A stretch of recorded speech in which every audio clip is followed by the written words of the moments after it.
All right, welcome. Today we are diving headfirst into the biggest story of all time, the origin of, well, everything. We're going to be using Neil deGrasse Tyson's amazing book, Astrophysics for People in a Hurry, as our guide to trace the entire history of the cosmos, from the very first instant to our place in it right now. And Tyson kicks things off with this thought, which is just so humbling, right? It's a really important reminder as we start this journey. We have to be ready to have our minds completely blown. So leave your everyday assumptions at the door, because the universe definitely does not play by our rules. Okay, so let's wind the clock all the way back. And I mean all the way. We're talking nearly 14 billion years ago to a moment when everything you see around you, all of space, all the matter, all the energy was just crushed into a single point of unimaginable heat and density. Just try to wrap your head around that for a second. It's not just that the universe was small, it's that it was a concentration of pure potential so extreme that the laws of physics as we know them, they hadn't even been born yet. You know, these first moments were just an absolute blur of chaotic, rapid-fire events. In a flash, gravity just kind of snaps free from the other unified forces. And as the universe expanded and cooled at this incredible rate, the other fundamental forces we know and love, like the one that holds atoms together, they also emerge, creating this seething soup of the universe's most basic building blocks, particles called quarks and leptons. And the engine driving all of this chaos was Einstein's famous equation. It was basically a two-way street. You had pure energy, in the form of photons, constantly creating pairs of matter and antimatter particles. And then these pairs would almost instantly collide, annihilate each other, and poof, turn right back into energy. It was this frantic cosmic dance of creation and destruction. So how in the world did this wild soup of energy and particles actually build something that would last? How did we end up with a universe of stuff instead of a universe filled with, well, nothing but light? Well, here's the crucial twist. For a reason that is still one of the biggest unsolved puzzles in all of physics, there was this tiny critical imbalance. For every billion particles of antimatter that got created, the universe cooked up just one extra particle of matter. A tiny, almost insignificant little hiccup that, it turns out, changed everything. Because that tiny leftover amount, that's everything. After all the matter and antimatter pairs found each other and vanished back into light, that one extra particle in a billion was left standing. And those lonely survivors, they are what make up every single galaxy, every star, every planet, and every one of us. So let's fast forward. By the 2-minute mark, the universe has finally cooled down enough from its fiery birth for things to get a little more stable. The surviving protons and neutrons, no longer being blasted apart, could finally start sticking together. And this was the universe's very first act of chemistry. The result was this simple primordial recipe, about 90% hydrogen, 10% helium, and just a tiny trace of other light elements. These were the raw ingredients that would one day go on to fuel the very first stars.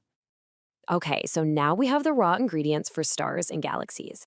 But here's where the story takes a really strange turn. It turns out all that stuff, those glorious cosmic leftovers we've been talking about, is just a tiny fraction of what's actually out there.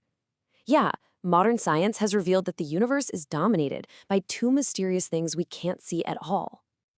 I mean, get ready for this, because this is one of the most profound and humbling discoveries ever. Everything we know, the stuff of stars, planets, you, me, it makes up only about 5% of the entire universe. The other 95% is a complete and utter mystery. So think of dark matter as this invisible cosmic scaffolding. We can't see it, we can't touch it, but we can measure its immense gravity.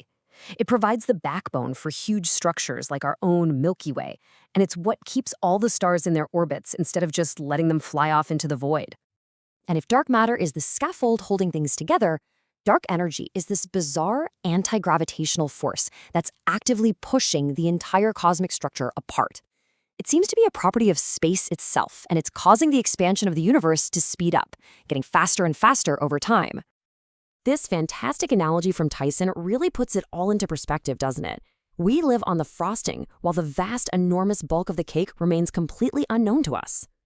So now, let's bring this giant 14 billion year story right back home, directly to you. Because this isn't just some abstract story about things that happened far away a long time ago. No, this is your personal origin story. Think about this for a second. The very atoms that make up your body weren't created in the Big Bang. The carbon in your DNA, the oxygen you're breathing right now, the iron in your blood, all of it was forged in the thermonuclear hearts of massive stars that lived and died long before our sun even existed. And that's not just a poetic thought, it's the literal scientific truth of where we come from. We are the universe made conscious. We are stardust, recycled over billions of years into a form that can now look back up at the sky and start to piece together its own incredible history. Understanding this profound origin story gives us what Tyson calls the cosmic perspective. It's this powerful new way of seeing ourselves and our world, not as the center of everything, but as an integral, deeply connected part of the whole cosmic tapestry. You know, it's a perspective that just shrinks our daily squabbles when you see them against the sheer scale of the cosmos. It reveals our profound kinship, not just with each other, but with all life and the universe itself. It's the humbling but also empowering realization that we are all, quite literally, made of the same stardust. And this really gets to the deepest connection of all. Those atoms from distant stars aren't just in us, they are us. We are a walking, talking, thinking piece of the cosmos that has finally become aware of itself. And you know, that really is the most exciting part. For all we've learned, we've only just begun to read this incredible story.